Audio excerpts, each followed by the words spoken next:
big closet. There's too much pressure in the bathroom. Hey, good luck with the future in-laws tonight. Don't overthink it. But don't underthink it. Don't talk about your cover band. Don't talk about your fantasy team. Don't talk about your cats. You're gonna do great. At least Geico makes bundling our renters and car insurance easy. We do save a lot of money. Oh, no. Oh, boy. Where are you going for dinner? 1987? For bundling made easy, go to geico.com.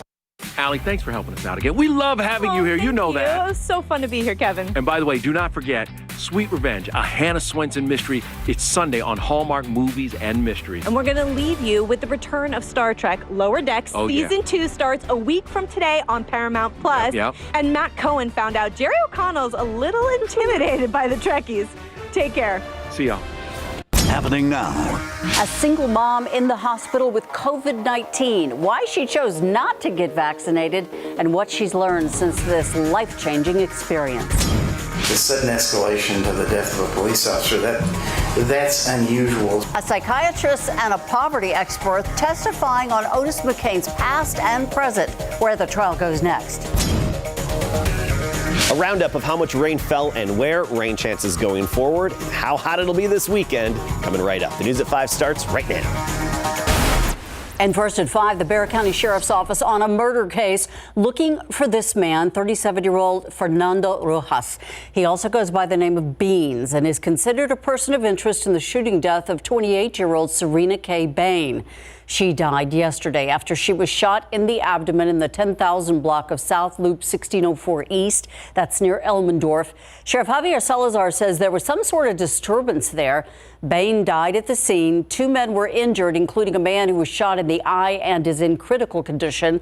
Sheriff Salazar says the other man also in the hospital. He says witnesses placed Rojas at the scene. He's considered armed and dangerous. So if you know of his whereabouts, call the sheriff's office. The number to call, 210-335-6000. The largest fentanyl bust in Bexar County, more than 500 grams of pills off the streets worth more than $1 million due to a joint operation between the Sheriff's Department and the DEA. Our John Paul Barajas is live where authorities made that bust. John Paul? And we're at the Best Western off Manitou Drive and Callahan Road. Authorities didn't want to get into too many details about what led to the bust and what's next for them because this is an ongoing operation with what they believe had multiple people or groups involved. But the man they did arrest is 41-year-old Francisco Ortiz. He's being charged with possession and intent to sell. He had 75,000 pills of what looked like oxycodone but contained fentanyl. The street value, over $1 million. They were all, let's call them hot pills, overdose pills. There were enough pills seized that would have killed more people than died in the Vietnam War. Both the DEA agent in charge of our area and the Bexar County Sheriff explained that fentanyl is 50 to 100 times stronger than heroin and that more traffickers are turning to it when mixing drugs because it is more profitable. They went on to say that a dose as tiny as a tip of a pin of fentanyl can cause an overdose, which is why it's so worrisome for them. And again, this operation is ongoing. John Paul Barajas, KSAT 12 News. Thank you, John Paul. Very troubling there. Turning now to the trial of Otis McKane, the man convicted of murdering San Antonio Police Detective Benjamin Marconi. The jury inching closer to deliberations today. This afternoon, a defense expert took the stand and at times appeared to get agitated during cross-examination. Erica Hernandez joins us now live from the courthouse. So, Erica, he's met with McKane several times since 2017. That's correct, Ursula. Today we heard from the defense's psychiatrist, Dr. J. Douglas Crowder. Now, like you just said, Crowder has met and evaluated Otis McKane 3 times since 2017. During his testimony, he tells the jury that McKane constantly denied killing Detective Marconi.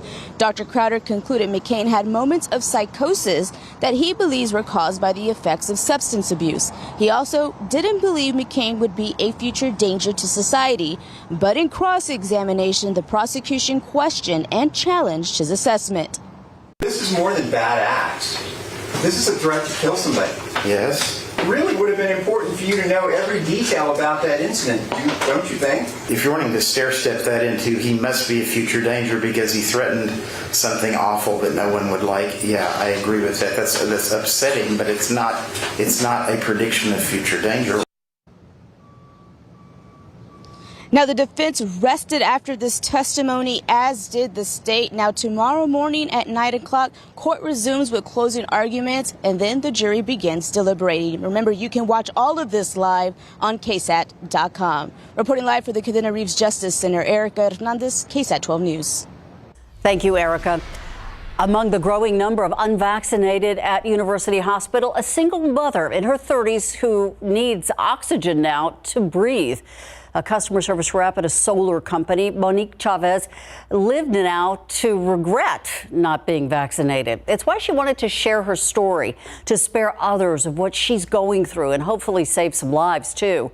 Jessie Degollado now with her emotionally powerful message. A little bit of cough, but I'm trying to hang in there, so. A 35-year-old single mom with 2 children, Monique Chavez is actually somewhat luckier than many unvaccinated COVID patients. She hopes to go home Sunday after only a week in the hospital. But even so, she says, This is very serious. This is a life-changing experience for me. Chavez says she fell for the misinformation on social media and rumors about the vaccine's side effects. That was one of my biggest mistakes, is not taking into consideration, doing a little bit more research. Chavez believes she caught COVID-19 at a restaurant. A week ago Sunday, she had a fever and shortness of breath. Then finally last Sunday, it became unbearable.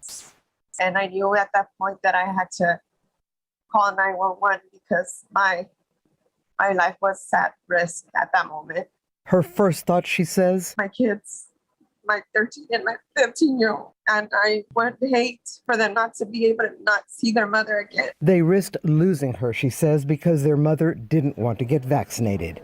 But now, I just want to make sure that everybody understands that the importance of getting vaccinated, and it's something that I'm planning to do when I get better. Her and her children, she says, no doubt about it. Jessie Degollado, KSAT 12 News. It is the first week of August, but already on Monday, some kids are going to be going back to school in San Antonio. However, before you start tackling your school supply shopping list, doctors say there are a couple of things you should keep in mind. Myra Arthur now on how to avoid being a COVID spreader in the classroom. The Delta variant now accounts for more than 93% of new COVID-19 cases in the U.S. Deaths up by 42% last week, and hospitalizations are 3 times higher than a month ago. Think about what you can do and what those around you can do to protect yourselves. That's how we stop this pandemic. As schools across the country prepare to welcome back students, there continues to be concern. Getting everyone in your household who is 12 years of age and older fully vaccinated before the school year starts should be number one on everyone's back to school checklist. Health experts say getting everyone who's eligible vaccinated will also help protect those who are too young to get the vaccine. It becomes all the more important that we lean heavily on the other preventative strategies that we do have, like masking, physical distancing, hand washing, in order to keep them as safe as possible. While recommendations for schools will vary based on changes in the pandemic and from one community to the next, right now, more than 90% of the U.S. population lives in a county where people should be wearing a mask indoors, according to the latest CDC guidance. I would not recommend a brand new first day of school mask because you want to really use one that they have worn before, that you know fits well, that they will be able to keep on, and that they're comfortable wearing. Myra Arthur, KSAT 12 News. And health experts say that wearing a mask at school does provide an extra layer of protection against other respiratory viruses that can cause symptoms similar to COVID-19. If you'd like to take a look at how San Antonio area school districts are approaching the issue this upcoming school year, you can head over to KSAT.com. Meantime, Metro Health ponying up some cash for vaccinations. $1 million worth of gift cards may soon be handed out along with your virus protection. The city has allotted a federal grant money to be put toward motivating the unvaccinated. Metro Health is waiting for that grant to be approved. It'll then offer $100 gift cards at pop-up vaccine clinics. You can read more about that on KSAT.com. And while you're on our website, we also have an article that is listing all of the local events that have recently been canceled or rescheduled. They include upcoming concerts featuring The Weeknd and the Deftones, along with Celebrity Fan Fest. You can find the full list on KSAT.com. Hours of testimony entered into evidence today in the public corruption case against former Bexar County Precinct 2 Constable Michelle Barrientos Vela. Attorneys for the ousted public official say that District Attorney Joe Gonzalez should be removed from the case. They claim his one-time political consultant was accused of threatening to fine a primary opponent for Judge Vela Mesa if she didn't, quote, do the right thing at trial. That consultant, Robert Vargas, and Nico LaHood, the former constable's attorney, sparring throughout Vargas's testimony, prompting LaHood at one point to call him a hostile witness. Vargas said he could not remember making the comment about Mesa prior to hosting his radio show earlier this summer, but a guest on that show testified that Vargas did make the comment. LaHood spent an extensive amount of time bringing up past events where Vargas may not have been truthful about his educational background. A witness veracity is always a question. And when you get into a he said situation, then all these things are integral in making an assessment on someone's truthfulness. At 6 o'clock, the tense moments while Vargas was on the witness stand, and what comes next for the indicted ex-constable. 10 people dying in a crash yesterday when their van flipped and crashed on Highway 281 in Encino. The Texas Department of Public Safety says it was a van carrying migrants. The van flipped on 281 and crashed into a utility pole about 50 miles north of McAllen. More than 12 other people were injured. The Brooks County Sheriff's Office says most of the passengers were undocumented immigrants. They're working with DPS and the Mexican consulate to identify the dead and the injured. The number of migrants traveling through San Antonio prompting the San Antonio Food Bank to step in. They need volunteers. And tonight at 6, Tiffany Huertas is going to share how you can help. And she's going to talk with one Ecuadorian woman about her journey to get here to the United States. Governor Greg Abbott setting the second special legislative session. It begins on Saturday. There are 17 items on the agenda, including the election bill, which stirred up issues last special session when several state Democrats fled to D.C. to prevent that bill from getting passed. A new item expected to be addressed, public education, which is a big concern among many families right now as children are heading back to school.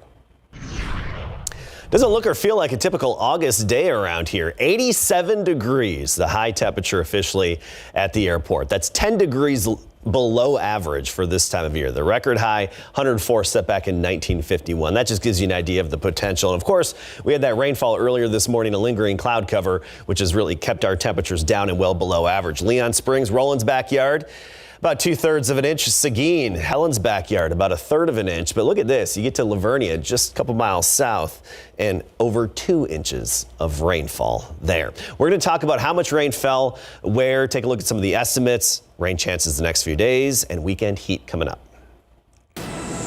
10 degrees cooler. I like it. It is the season of summer, but there's something you might not like, the mosquitoes. This year, more rain has made the South Texas mosquito problem even worse.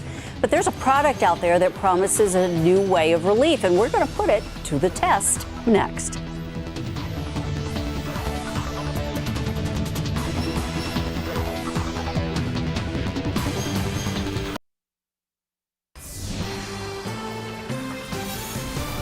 More rain means green grass, but more mosquitoes too. It's been just that kind of a summer. They thrive on this kind of weather. Spray on repellents, one way to fight back. But if you're not a fan of bug sprays, you just want to enjoy your patio, there is a new product that promises to protect you.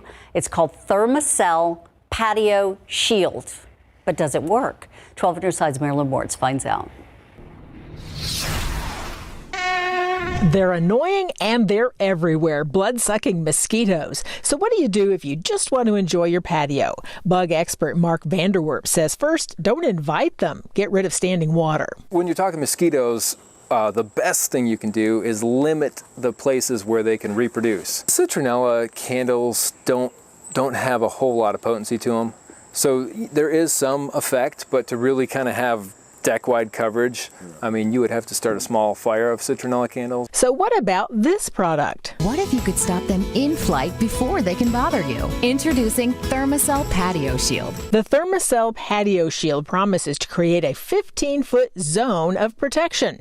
Vanderwerp and his son check it out. You got it. Awesome. We've seen a lot of mosquitoes. They set it up and turn it on. It's cordless and emits a DEET-free repellent vapor. After the full 15-minute wait time, they notice a big change. I'm feeling less bites. The mosquitoes that had been hovering overhead were gone. So if you just want to enjoy the outdoors without the skeeters bugging you, our test found the Thermacell repellent is effective. The Thermacell Patio Shield sells for between $22 and $35 depending on the color. Now keep in mind you do have to replace the repellent pad and the fuel cartridge, so that can add up. Online we have the stores where you can find it. Marilyn Moritz, KSAT 12 News. Cue the sound effects. You know what my dad used to do? Growing up in Minnesota, right? A lot of water there. Well, he would smoke his pipe. Oh, that would keep them away. Yes. Smart. Right. It's one of those annoying sounds, though, when you hear them coming. Yeah, you get it right in your ear. And we're going to get some after today's weather. Oh, that's the thing. This year has been big for mosquitoes because of all the rainfall we've had. I mean, even sometimes just magnolia leaves, bigger leaves that are on the ground that have standing water in them, can have a bunch of mosquito larvae in there. So it really helps to just empty any kind of water you have in your backyard after these rain events. And here's a look at our weather headlines. Of course, we had the heavy rainfall earlier today. We'll have a few showers and thunderstorms tomorrow, a sunny and seasonable weekend.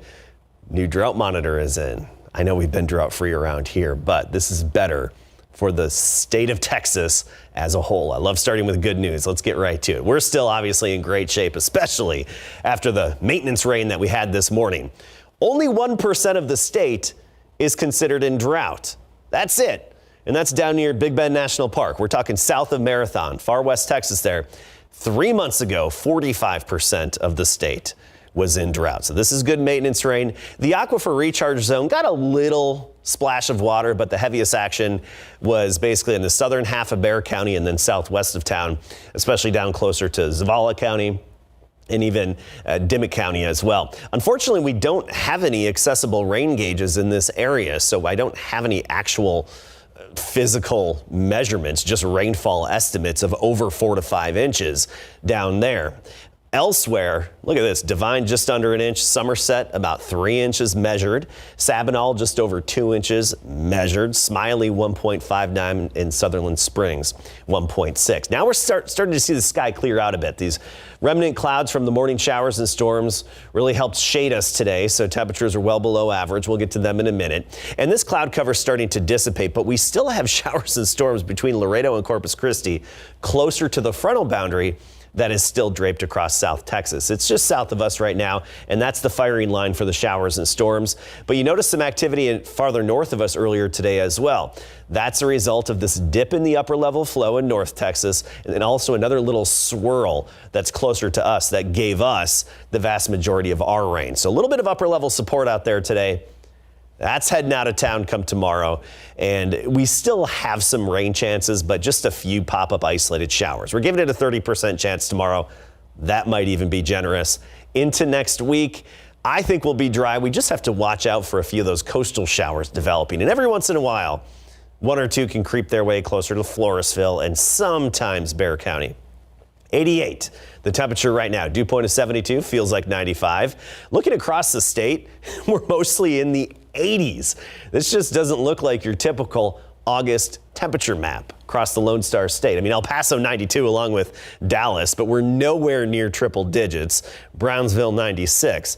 88 right now in San Antonio. As we go through the evening, temperatures falling through the 80s, then the 70s. Partly cloudy. Can't rule out an isolated shower, but odds are slim.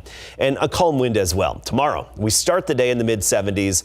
And it looks like we'll creep back into the lower 90s. Southeasterly wind at 5 to 10, and there's that 20 to 30% chance. So a few rogue showers, especially in the afternoon, can't be ruled out this weekend. Really not too hot, all things considered. Mid-90s, 95 Saturday, Sunday, and that continues next week. We're okay with that. Thank you, Adam. So, U.S. basketball, gold or silver? Well, gold, they hope, because they're in the gold medal game, and a lot of people didn't give them a lot of credit. They thought they could get there, but they have as a result. We'll show you how they were able to do it against a very friendly foe. When we come back, more about that, and the Spurs release their preseason schedule coming up.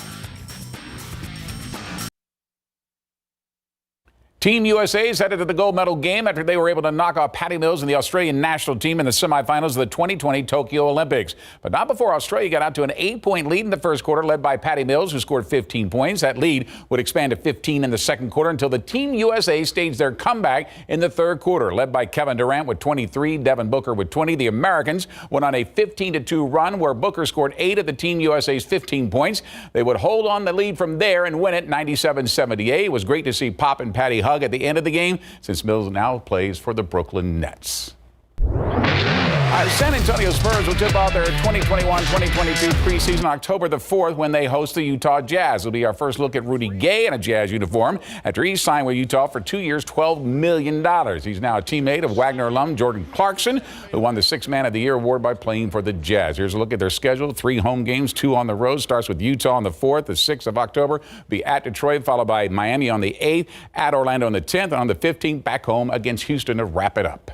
Pro football coverage, powered by Davis Law Firm. The Dallas Cowboys will kick off the NFL preseason tonight when they face the Pittsburgh Steelers in the annual Hall of Fame game. As before, former Cowboys coach Jimmy Johnson and former Cowboy players Drew Pearson and Cliff Harris are inducted into the Pro Football Hall of Fame this weekend. No Dak Prescott tonight. He's one of 7 starters remaining in Oxnard after he aggravated his shoulder injury. Also no Amari Cooper, DeMarcus Lawrence, or Tyron Smith. All did not travel with the team.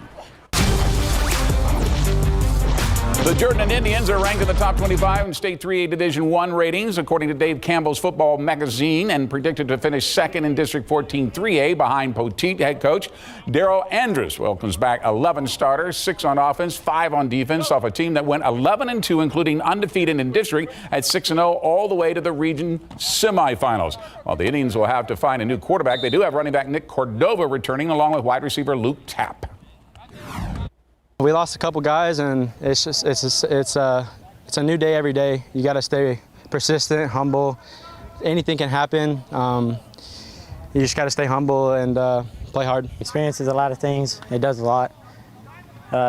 Knowing how the atmosphere of everything. We can't get ahead of ourselves. We get ahead of ourselves, we will overthink and we'll lose. All right, the Jordan Indians will kick off their season against Natalia on Friday, August the 27th at Natalia at 7:30, and the high school football season kicks off 3 weeks from today. And I know you can't wait. We're ready. All right.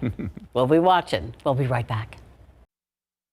Tomorrow we'll start the day in the mid-70s, make it to around 90 for the high temperature, ranging from 89 in Uvalde to 92 downtown San Antonio, Lavernia 90, and Bernie about 88 for the high.